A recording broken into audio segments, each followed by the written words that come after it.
As a small business owner, you'll see plenty of contracts, whether it's supplier contracts, service providers, leases, and joint venture agreements. But what happens if things change and you need to get out of a contract you have already signed? Hi, my name is Mash, and I'm a commercial lawyer here at Lawpath. Here are 5 practical legal ways to walk away from a contract in Australia without blowing up the relationship or breaking the law. Number 1, check for a cooling off period. Some contracts come with a cooling off period, a short window where you can cancel without penalty. Even if it's not in your contract, you might still have a statutory right to one. For example, in New South Wales, you have 10 business days, that's 2 whole weeks, to reconsider an unsolicited consumer agreement. And most real estate contracts all across Australia have specific cooling off rights. So the bottom line, don't just read the contract, check the law as well. Number 2, have a conversation. You might be surprised how far a simple conversation goes. If you want to get out of a contract, pick up the phone and give the other party a call. Be upfront, explain your situation and why you need to get out of the contract.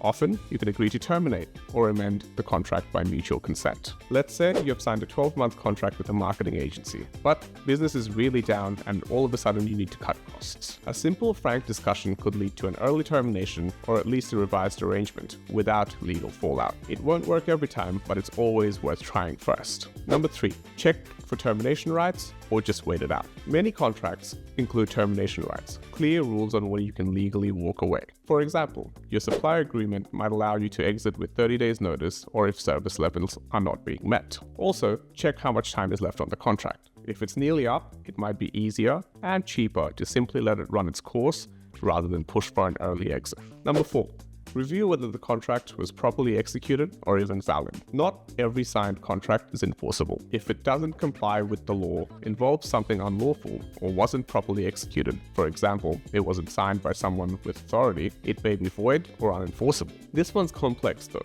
so you'll probably want legal advice before you take any action. Number 5, consider vitiating factors. If you were misled, pressured, or not given the full information when signing the contract, you might be able to argue that this contract isn't valid at all. This includes things like misrepresentation, duress or undue influence, and unconscionable conduct. In these cases, the legal process is called rescission, and it effectively unwinds the contract, placing both parties back in the position they were in before the agreement. But please be careful. If you try to walk away without solid legal grounds, you could be in breach of contract. This means that the other party could demand you perform the contract anyway, or sue you for damages, often to the value that they have lost because you have walked away.